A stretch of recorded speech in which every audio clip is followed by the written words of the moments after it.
गंगा जल से लेकर वोडका तक यह सफ़रनामा है मेरी प्यास का। इस मन के सफ़र का जिक्र करते हुए कई देशों के सफ़र का जिक्र भी उसमें शामिल है। पर इन सुंदर स्मृतियों का आरंभ जिस दिन हुआ था, वो दिन मेरे उदास दिनों की एक भयानक स्मृति है। जैसे भोर होने से पहले रात और काली हो जाती है। उन दिनों मैं दिल्ली रेडियो में नौकरी करती थी। एक शाम दफ्तर के कमरे में बैठी हुई थी कि सज्जाद ज़ाहिर मिलने आए। कुछ देर दुविधा में चुप रहे, फिर संकोच भरे शब्दों में कहने लगे, भारतीय लेखकों का एक डेलीगेशन सोवियत रूस जा रहा है। मैं चाहता हूँ आप भी इस डेलीगेशन में हों।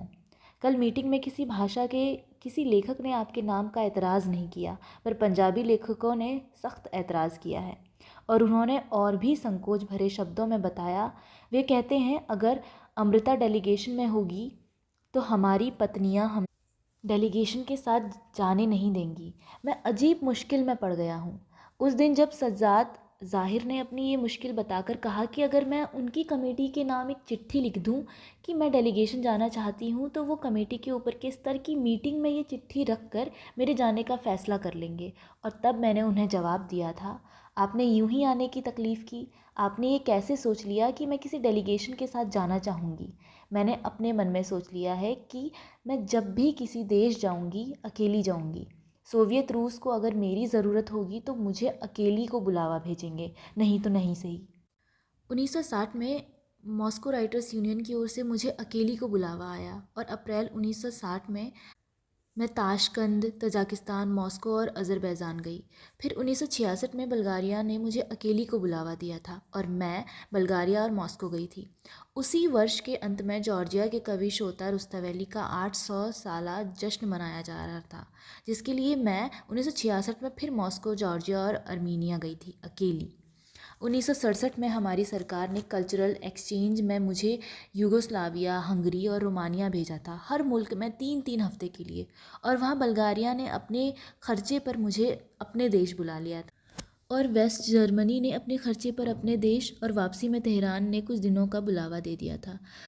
1969 में नेपाल में अपने इंडियन एम्बेसी के निमंत्रण पर वहां गई थी और 1972 में युगोस्लाविया की विशेष मांग पर हमारी भारतीय सरकार ने कल्चरल एक्सचेंज के सिलसिले में मुझे 3 देशों में 3-3 हफ्ते के लिए भेजा था, युगोस्लाविया, चेकोस्लोवाकिया और फ्रांस, जहां से अपने खर्च पर मैं लंदन और इटली भी गई थी।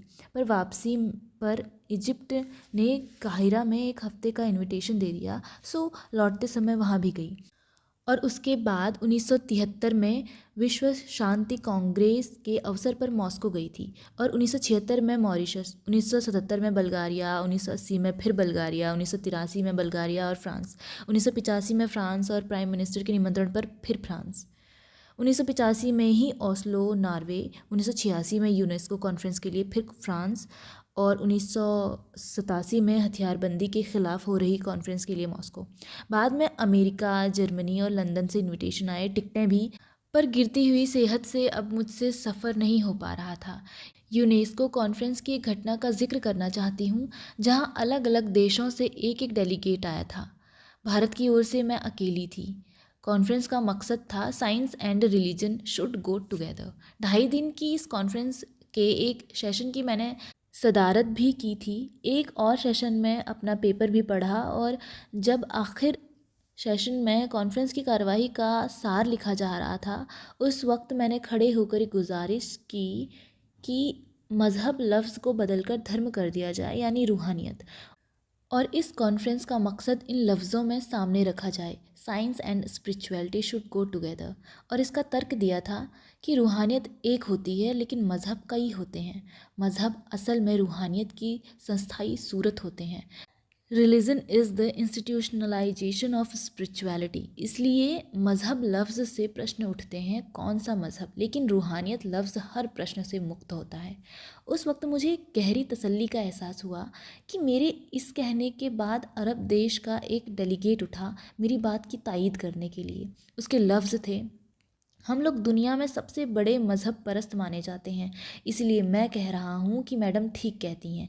हर मज़हब आपस में टकराता है, इसके नाम से कई खून होते हैं, इसलिए रूहानियत लफ्ज़ ठीक रहेगा। और कॉन्फ्रेंस की अगुवाई करने वालों ने मेरी गुजारिश मानकर आखिरी पेपर पर लिखा, science and spirituality should go together. करीब 1 महीने के बाद कॉन्फ्रेंस वालों की मुझे चिट्ठी आई मेरे सुझाव का शुक्रिया करने के लिए।